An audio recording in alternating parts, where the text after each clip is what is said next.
এবারে তৃণমূল গ্রাম পঞ্চায়েত সদস্যের বাড়িতে চুরির ঘটনায় চাঞ্চল্য। ঘটনাটি ঘটেছে চোপড়া নৈনিতাল কলোনি এলাকায়।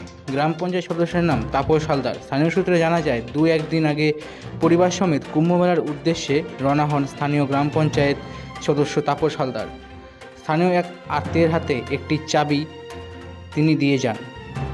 আত্মীয়রা ঘর পরিষ্কার করতে এলে তিনি দেখতে পান ঘরের মুখ্য দরজা তালা ভাঙা রয়েছে এবং ঘরের সমস্ত আসবাবপত্র লণ্ডভণ্ড অবস্থায় পড়ে রয়েছে। তৎক্ষণাৎ ওই আত্মীয়র বাড়ির মালিক তাপস হালদারের সাথে ফোনে যোগাযোগ করেন। সেখান থেকে তিনি ফোনে আত্মীয় পরিজনদের নির্দিষ্ট কিছু জায়গা খুঁজে দেখতে বলেন।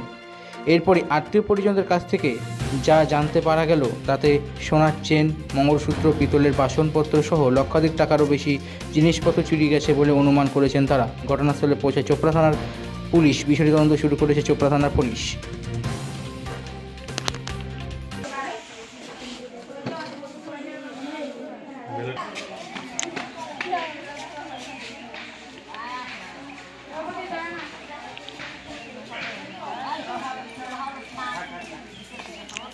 এই বাড়িতে এসে কি দেখলাম প্রথমে? আমি গেট খুললাম, ঝাড় দিতে আসছিলাম, তো এসে দেখি ঘরটা খোলা। তো আমি ওকে ডাক দিলাম যে আয় তো দেখ ঘর খোলাকে যে খুলছে। তারপরে ওকে বললাম ওই বুড়িটাকে ডাক দে। বুড়িটাকে ডাক দিল। তারপরে ওই বুড়িটা আবার কাকে কাকে ডাক দিল। আমি কল করে বললাম যে তোমাদের বাড়ি ঘরটার খোলা। তো আমাকে বললো কে খুলছে। আমি বললাম আমি কীভাবে বলবো, এসে দেখি ঝাড় দিতে এসে দেখি ঘর খোলা। তালা ভাঙা ছিল না? হ্যাঁ।